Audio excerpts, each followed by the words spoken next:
Ayon, nagbabalik po ang ating palatuntunang sa ganang mamamayan, at sa araw po ito, gaya ng aming pinangako sa inyo, kasama po natin ang tagapagsalita ng Iglesia ni Cristo, ang kapatid na Edwil Zabala. Ka Edwil, magandang hapon po sa inyo. Magandang hapon po, Kuya Jen at Kuya Nelson. Magandang hapon po sa inyo. Masarap po ba yung kape namin sa Ay, napakasarap po. Salamat po ng marami. Mukhang naparami po yung kape na inihain namin sa inyo. Medyo nanginginig na ka po ako. Una po, kamusta muna kayo, Ka Edwil? Mabuti po, awa ng Diyos po. Ayan, opo. Nako, simulan ko na po agad, Ka Edwil, dito po sa mga maiinit na isyu. Marami po kasi ang mga nagtatanong sa amin mula dito nakalipas na mga araw at kung saan-saan pa. Una po, ay marami po nagtatanong kasi kung ano raw po ba ang masasabi ng Iglesia ni Cristo sa kasalukuyang sitwasyon po ng ating bansa, Ka Edwin. Kuya Jen, sa iyo nang galing ang tanong. Pasensya ka na, hihingi na ako ng dispensa, Kuya Nelson, Kuya Jen. Sa inyo nang galing ang tanong, pero i-address ko sa audience natin ang sagot. Sige po, tama po. Sila po kasi nagtatanong talaga. Opo, kaya sa kanila dapat makarating. Nang mag-rally po ang Iglesia noong January 13, 2025, ang ipinanawagan po namin sa mga namiminuno sa ating bansa, at malamang ay naaalala niyo po ito, kapayapaan, pagkakaisa, at unahing asikasuhin ang problema ng ating bansa at mamamayan nito kaysa yung mga hakbanging magbubunga lamang ng awayan at hidwaan. Dahil alam naman ng marami po na ang mga ito pawang pamumulitika lamang.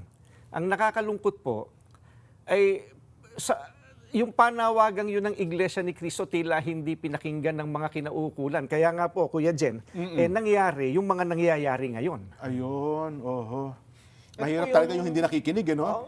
Pero dapat po maging specific tayo dito. Dahil baka hulaan nila kung ang dami kasi nangyayari ngayon. Ano po yung tinutukoy nyo dito na mga pangyayari ngayon? Yun. Again, Kuya Nelson, ano po? Sa inyo nang galing ang tanong, ibabato ko ang sagot sa audience. No? Hindi naman po natin may tatatwa ng sino man. Matindi ang pagkakabahabahagi ngayon ng mga nasa gobyerno hanggang sa ating mga mamamayan. Hindi lamang tayong mga Pilipino ang nakakaalam na hindi tayo nagkakaisa. Ang nakakalungkot, maging ang mga taga-ibang bansang nagmamasid sa kaganapan po rito ngayon sa Pilipinas, alam na alam nila, hindi nagkakaisa. Magulo. Malamang po, maging ang mga kapatid natin sa ibang bansa, ganyan din po sentimiento. Ka Edwin, ano po? Sila po na nakakakita sa atin. May kanya-kanya silang opinion po.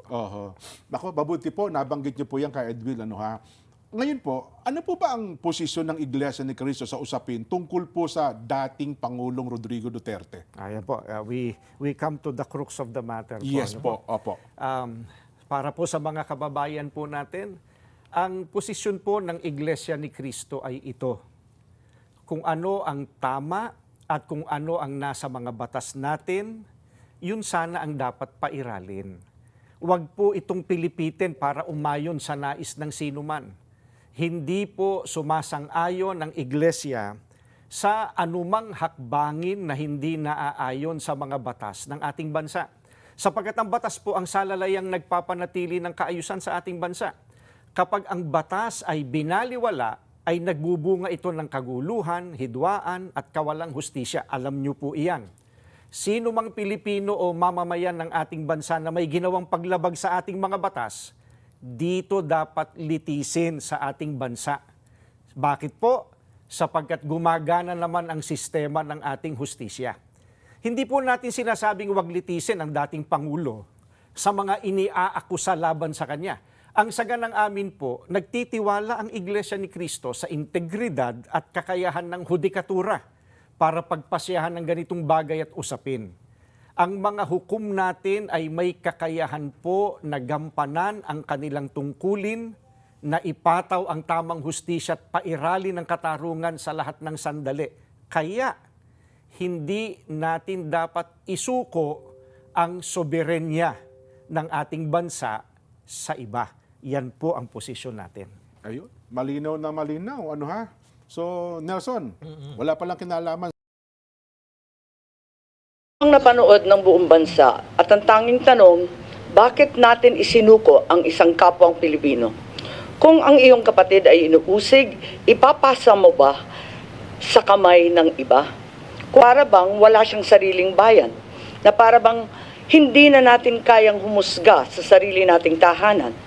Here we are watching as a fellow Filipino, a leader, a father, a grandfather, a man who served this country is taken not by his own people, but by outsiders who claim the right to judge him.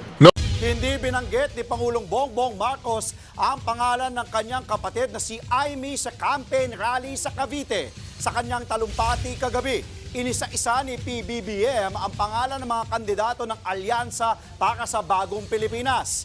Kabilang dyan si Congresswoman Camille Villar na hindi dumalo sa kampanya.